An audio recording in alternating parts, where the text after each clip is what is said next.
नमस्कार साथियों, इस वीडियो में हम पढ़ेंगे द्वितीय सेमेस्टर को 2022 में जो प्रश्न पत्र आया था। ठीक है, प्रथम आपका ध्यान रखना है वर्तमान भारतीय समाज और प्रारंभिक शिक्षा। ठीक है, इसका अध्ययन करेंगे हम। तो इसमें क्या क्या पूछा गया था, इसको बहुत ध्यान तरीके से देखेंगे कि इसमें क्या क्या पूछा गया था। तो बात करते हैं हम आपके पहले प्रश्न से, जो कि आपको पता है बहु वस्तुनिष्ठ प्रश्नों से प्रारंभ करते हैं हम। अपनी जो गाड़ी होती है यह आपको ध्यान रखना है। तो देखिएगा, हम बात करते हैं आपके प्रश्न पहले की, जिसमें आपको ध्यान रखना है आपका शिक्षा एक त्रिमुखी प्रक्रिया है। ये किसका कथन था? तो आपको बताना है शिक्षा एक त्रिमुखी प्रक्रिया किसने कहा था, ये आपको बताना है। तो शिक्षा को त्रिमुखी प्रक्रिया किसने कहा था? तो आपको ध्यान रखना है जॉन डीवी ने ऐसा कहा था। ठीक है, तो जॉन डीवी ने क्या कहा था? बोले शिक्षा क्या है, एक त्रिमुखी प्रक्रिया है। ये आपको ध्यान रखना है।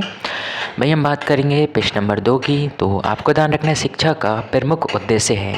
तो शिक्षा का प्रमुख उद्देश्य क्या होता है? सर्वांगीण विकास करना। तीसरे प्रश्न की बात करें तो आपको ध्यान रखना है प्रश्नोत्तर विधि के जनक कौन कहलाते हैं? तो आपको ध्यान रखना है प्रश्नोत्तर विधि के जनक किसको माना जाता है? सुकरात को माना जाता है। ये आपको ध्यान रखना है। इसी के साथ साथ हम बात करेंगे कुछ अन्य महत्वपूर्ण प्रश्नों की। तो इस तरह से हम बात करते हैं प्रश्न नंबर 4 की। तो प्रश्न नंबर 4 की अगर बात करें तो आपको ध्यान रखना है शिक्षण को रोचक एवं प्रभावशाली बना देती हैं कौन सी प्रक्रिया? ये आपको पता होगा ये कौन सी प्रक्रिया होती है शिक्षण में अगर हम युक्तियाँ प्रयोग करते हैं तो। ठीक है, और इसी तरह से आपको ध्यान रखना है प्रश्न नंबर 5 का आंसर बुनियादी शिक्षा किस दार्शनिक से संबंधित है? तो आपको ध्यान रखना है ये महात्मा गांधी का कथन था। ठीक है, वहीं बात करेंगे हम प्रश्न नंबर 6 की। विश्व जल दिवस कब मनाते हैं? तो आपको ध्यान रखना है यानी 22 मार्च को आपका, ठीक है, क्या बनाते हैं? विश्व जल दिवस। ठीक है, तो ये भी आपको ध्यान रखना है। इसी के साथ साथ बात करेंगे हम प्रश्न नंबर आपके, ठीक है, 7 की। तो प्रश्न नंबर अगर 7 की बात करें तो आपको क्या क्या ध्यान रखना है? प्रश्न नंबर 7 में आपको पूछा है, प्रश्न नंबर 7 में पाठशाला को एक बाग, शिशु को एक पौधा और शिक्षक को एक माली किसने कहा था? तो आपको ध्यान रखना है ये ऐसा कौन कह सकते हैं? फ्राबेल कह सकते हैं। ये आपको ध्यान रखना है। ठीक है, फ्राबेल ने मतलब बोल सकते हैं पाठशाला की तुलना ये कैसे करते हैं? ठीक है, तो आपको पता होना चाहिए कि पाठशाला की तुलना कैसे करते हैं। ये पाठशाला की तुलना करते हैं एक बाग से। और वहीं आपको, ठीक है, ध्यान रखना है शिशु की तुलना कैसे करते हैं? ठीक है, शिशु की तुलना आपको ध्यान रखना है पौधे से करते हैं।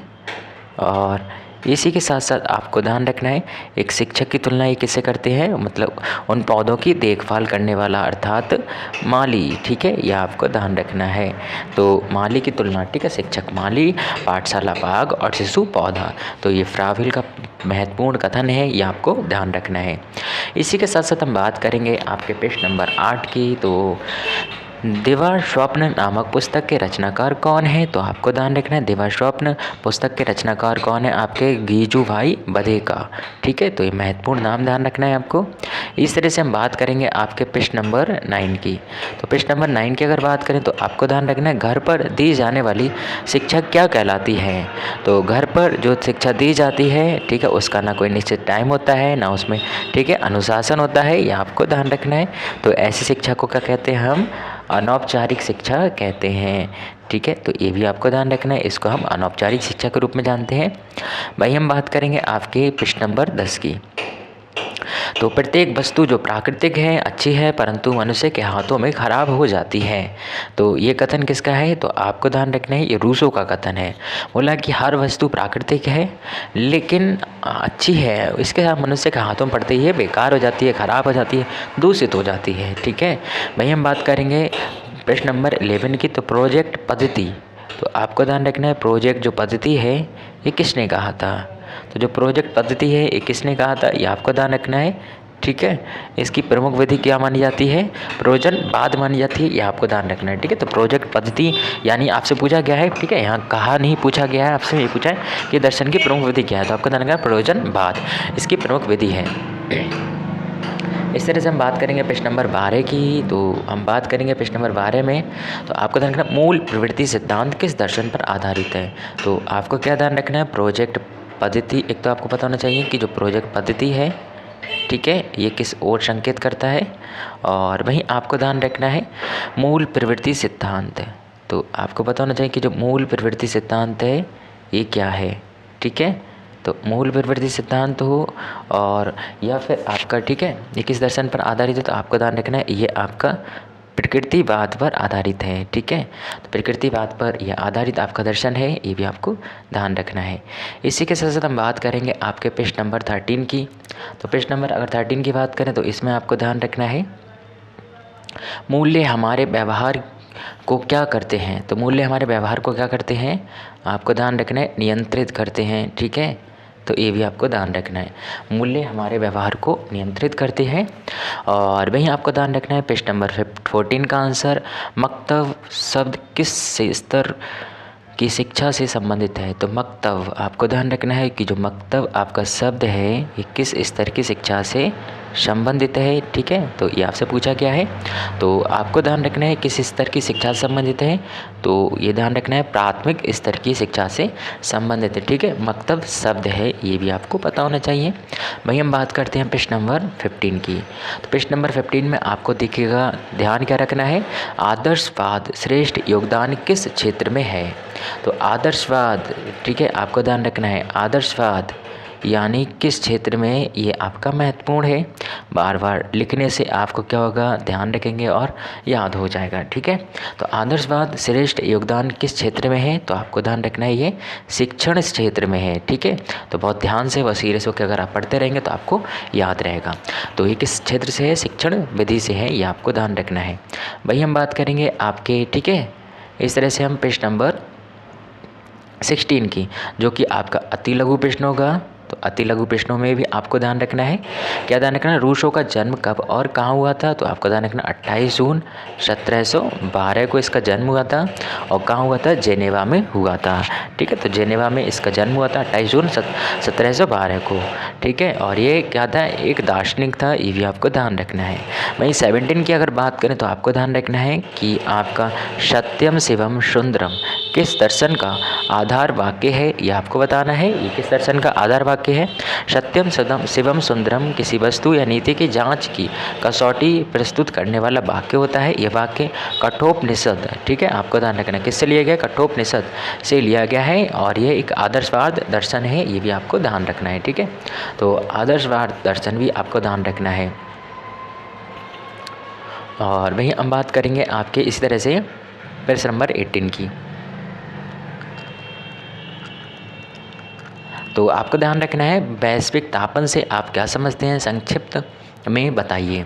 तो वैश्विक तापन, ठीक है, तो जो आपको बताना है कि जो वैश्विक तापन है इससे आप क्या समझते हैं और इसको आपको, ठीक है, संक्षेप में लिखना है। तो वैश्विक तापन की अगर बात करें तो आपको क्या क्या ध्यान रखना है वैश्विक तापन के बारे में, ठीक है। तो देखिएगा वैश्विक तापन में आपको ध्यान रखना है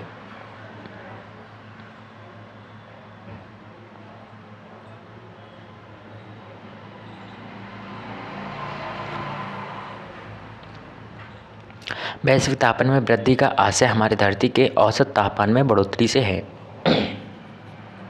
ये बढ़ोतरी वायुमंडल में ग्रीन हाउस गैसों की बढ़ोतरी से होती है, ये आपको ध्यान रखना है। वहीं हम बात करेंगे पृष्ठ नंबर 19 की। तो मूल्य का क्या अर्थ है, किसी विद्वान की परिभाषा देना है। तो मूल्य एक अमूर्त संप्रत्यय है, इसका संबंध मनुष्य के भावात्मक पक्ष से है जो कि उसके व्यवहार को नियंत्रित एवं निर्देशित करता है। जॉन जे काने के अनुसार कहा गया कि मूल्य के आदर्श विश्वास या मानक हैं, ठीक है।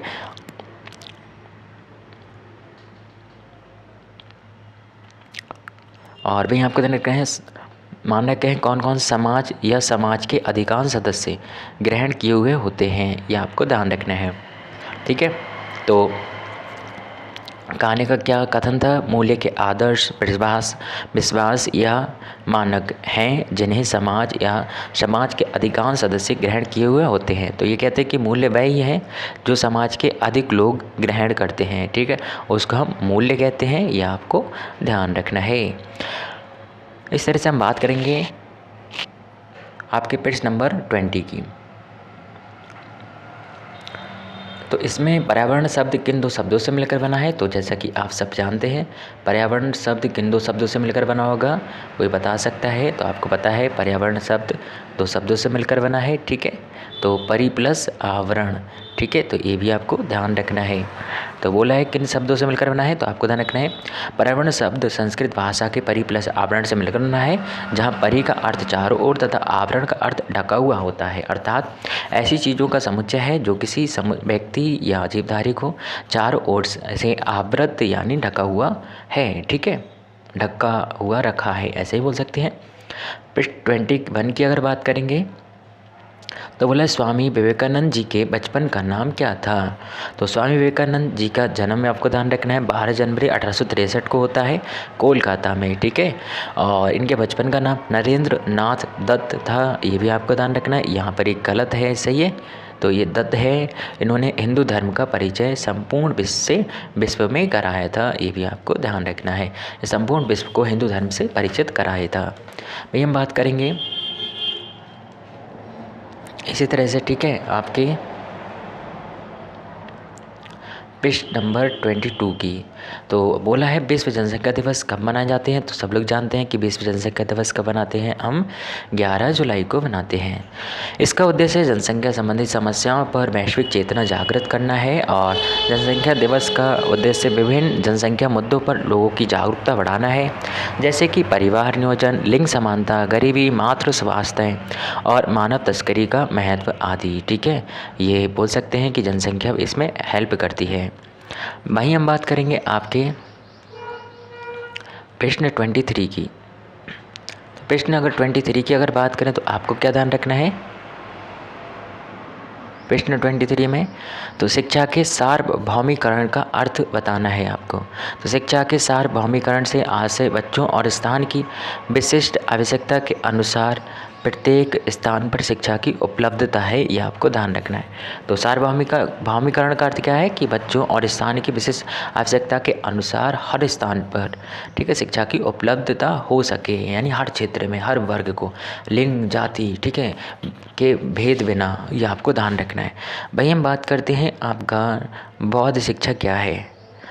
तो आपको ध्यान रखना है बौद्ध शिक्षा क्या है। तो बौद्ध कालीन शिक्षा प्राथमिक स्तर से लेकर उच्च स्तर तक की शिक्षा प्रदान की जाती थी। इसमें शिक्षा के लिए मठों में प्रवेश के लिए प्रवज्य संस्कार होता था, ये आपको ध्यान रखना। बौद्ध में अगर आपको प्रवेश करना है तो आपका प्रवज्य संस्कार होता था, जबकि उन्नयन संस्कार क्या होता था, ये आपको ध्यान रखना है, उन्नयन संस्कार, ठीक है। तो आपको ध्यान रखना है ये गुरु के समीप जब कोई बच्चा शिक्षा लेने जाता तो उसका उन्नयन संस्कार होता था, ये भी आपको ध्यान रखना है। इसी तरह से हम बात करेंगे आपके पृष्ठ नंबर 25 की। तो बात करते हैं हम पृष्ठ नंबर आपके 25 की, तो जिसमें आपको ध्यान रखना है शिक्षा के सामान्य उद्देश्य बताने आपको। शिक्षा का सामान्य मूलभूत उद्देश्य चरित्र निर्माण तथा व्यक्तियों की जन्मजात क्षमता को विकसित करना है, ये भी आपको ध्यान रखना है। वहीं बात करेंगे हम आपके औपचारिक शिक्षा की, कोई एक विशेषता बतानी है आपको, तो आपको ध्यान रखना है औपचारिक शिक्षा में शिक्षार्थियों को अपने पाठ्यक्रम, प्रशिक्षकों, सामुदायिक मध्यस्थों और अपने समूह के अन्य शिक्षार्थियों के साथ सामाजिक संपर्क से लाभ होता है, ये आपको ध्यान रखना है। इसी के साथ साथ हम बात करेंगे आपके प्रश्न नंबर 27 की। तो प्रश्न 27 की अगर बात करें तो आपको ध्यान रखना है शिक्षा के प्रभावी कारकों के नाम बताने आपको। तो शिक्षा के प्रभावी कारक के नाम बताने, तो शिक्षा को प्रभावित करने वाले मुख्य कारक परिवार, समाज, विद्यालय, राज्य एवं संचार होते हैं, ये आपको ध्यान रखना है। वहीं आपको ध्यान रखना है जनसंचार के 4 साधनों का नाम बताना है आपको। तो जनसंचार के 4 साधनों के नाम दूरदर्शन हो जाएगा, रेडियो, सिनेमा, टेलीफोन, समाचार पत्र और इंटरनेट, ठीक है। ये सब क्या है, दूरसंचार के साधन होते हैं। प्रदूषण का अर्थ लिखना है और इसके प्रकारों का नाम बताना है। तो पर्यावरण के किसी भी घटक में होने वाला अवांछनीय परिवर्तन जिससे जीव जगत पर प्रतिकूल प्रभाव पड़ता है प्रदूषण कहलाता है। प्रदूषण के प्रकार निम्नलिखित हैं: जल प्रदूषण, वायु प्रदूषण, मृदा प्रदूषण और ध्वनि प्रदूषण। वहीं हम बात करेंगे आपके प्रश्न 30 की। तो 30 में आपको क्या ध्यान रखना है, टैगोर को किस धारणा में विश्वास था, टैगोर किस धारणा में विश्वास करते थे। तो आपको ध्यान रखना, रविन्द्रनाथ टैगोर ब्रह्म समाज के नेता थे। टैगोर सृजन की वास्तविकता में विश्वास करते थे, सृजन की वास्तविकता में विश्वास करते, इसीलिए उन्होंने सृजन की प्रकृति पर एक निश्चित दृष्टिकोण दिया।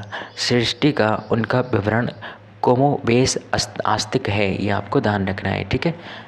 और वही हम बात करेंगे आपके प्रश्न नंबर, ठीक है, 31, जो कि आपके लघु उत्तरीय प्रश्न होंगे, ठीक है। तो इनकी हम बात करेंगे। तो लघु उत्तरीय प्रश्नों में देखिएगा आपको क्या क्या ध्यान रखना है। तो लघु उत्तरीय प्रश्नों में हम बात करेंगे आपका, ठीक है। तो आपको ध्यान रखना है कि शिक्षा में प्रकृतिवाद के योगदान का मूल्यांकन करना है। शिक्षा में प्रकृतिवाद बच्चों को प्राकृतिक वातावरण में अधिक ज्ञान प्राप्त करने के लिए प्रेरित करता है। यह प्रकृति को सबसे अच्छा शिक्षक मानता है, जिसकी संगति में बच्चा बेहतर सीखता है। यह बच्चे को प्रयोग, खोजों, आविष्कारों में संलग्न होने के लिए तैयार करता है और प्रोत्साहित करता है। प्रकृतिवाद का दूसरा नाम कृषि, प्राकृतिक संसाधन, व्यापार नामों से जाना जाता है, ठीक है। प्रकृतिवाद के जनक आपको ध्यान रखना है रूसो, दार्शनिक, लेखक, संगीतकार और जो जेनेवा के थे, यह आपको ध्यान रखना है, ठीक है। तो इसके आपको ये भी चीज़ ध्यान रखनी है। इसके साथ साथ हम बात करेंगे आपके प्रश्न नंबर 32 की। तो 32 में आपको ध्यान रखना है, विद्यालय को शिक्षा का प्रभावशाली साधन किस प्रकार बनाया जा सकता है, आपको स्पष्ट करना है। तो विद्यालय को शिक्षा का प्रभावशाली साधन बनाने के लिए आपको ध्यान रखना है, सर्वप्रथम विद्यालय की अनुशासन, ठीक है, व्यवस्था अति उत्तम होनी चाहिए। विद्यालयों का आपको ध्यान रखना है शैक्षिक वातावरण अधिक से अधिक सौहार्दपूर्ण, आदर्शपरक, मूल्यपरक होना चाहिए। विद्यालय में अध्यापकों की भी महत्वपूर्ण भूमिका होती है। अध्यापकों को पूर्ण निष्ठा एवं लगन से दायित्वपूर्ण ढंग से अध्यापन कार्य करना चाहिए। वहीं हम बात करेंगे आपके प्रश्न 33 की। तो जलवायु परिवर्तन से आप क्या समझते हैं, ये आपको ध्यान रखना है। तो जलवायु परिवर्तन का तात्पर्य दशकों, आपको ध्यान रखना सदियों या उससे अधिक समय में होने वाली जलवायु में दीर्घकालिक परिवर्तनों से होता है। यह मुख्य रूप से जीवाश्म ईंधन जैसे कोयला, तेल, प्राकृतिक गैस को जलाने के कारण पृथ्वी के वातावरण में तेज़ी से बढ़ती ग्रीन हाउस गैसों के कारण होता है।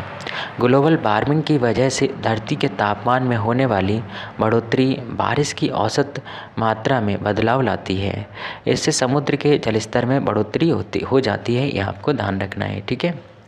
तो आपको क्या ध्यान रखना है, जलवायु परिवर्तन से आप क्या समझते हैं। जलवायु परिवर्तन का तात्पर्य दशकों, सदियों या उससे अधिक समय में होने वाली जलवायु में दीर्घकालिक परिवर्तनों से है। यह मुख्य रूप से जीवाश्म ईंधन है जैसे कोयला, तेल, प्राकृतिक गैस को जलाने के कारण पृथ्वी के वातावरण में तेज़ी से बढ़ती ग्रीन हाउस गैसों के कारण होता है।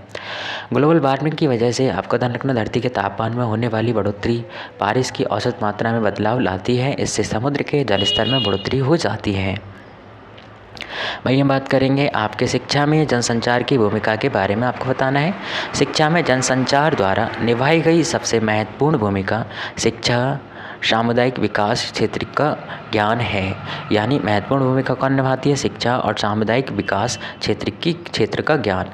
वे अन्य लोगों की संस्कृतियों, अभिवृत्तियों, जातियों, पंथों, सामाजिक आर्थिक पृष्ठभूमि को पहचानने में मदद करती हैं। कौन, जनसंचार साधन, ताकि एक दूसरे के साथ प्रभावी ढंग से संप्रेषण कार्य कर सकें।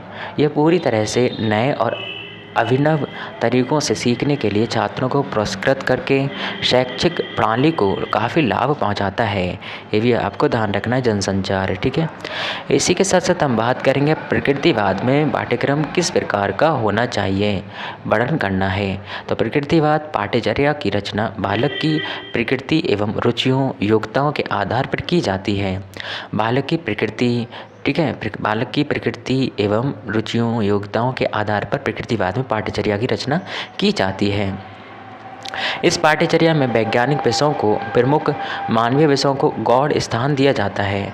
प्रकृतिवादियों के अनुसार मुख्य विषय खेलकूद, शारीरिक विज्ञान, स्वास्थ्य विज्ञान, पदार्थ विज्ञान, वनस्पति विज्ञान एवं गणित आदि आते हैं। वहीं हम बात करेंगे आपके प्रश्न नंबर 36 की, तो शिक्षा के प्रभावी कारक के रूप में समाज की विवेचना करनी है।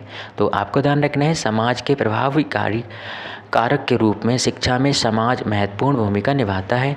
किसी समाज के मूल्य, नैतिकता, सिद्धांत एक ऐसी शिक्षा प्रणाली का निर्माण करेंगे जो समान, ठीक है, मूल्यों, नैतिकता, सिद्धांतों को कायम रखेंगी। शिक्षा से उन्हें समाज में समानता, समर्थन का अधिकार मिलता है, जिससे वे एक सुरक्षित और सुदृढ़ समाज बना सकते हैं। इसी तरह से हम बात करेंगे आपके पृष्ठ नंबर 37 की। तो पृष्ठ नंबर 37 की अगर बात करें तो आपको क्या ध्यान रखना है, जल संरक्षण क्यों आवश्यक है। तो भाई जल ही आवश्यक है तो जल संरक्षण क्यों ना आवश्यक होगा।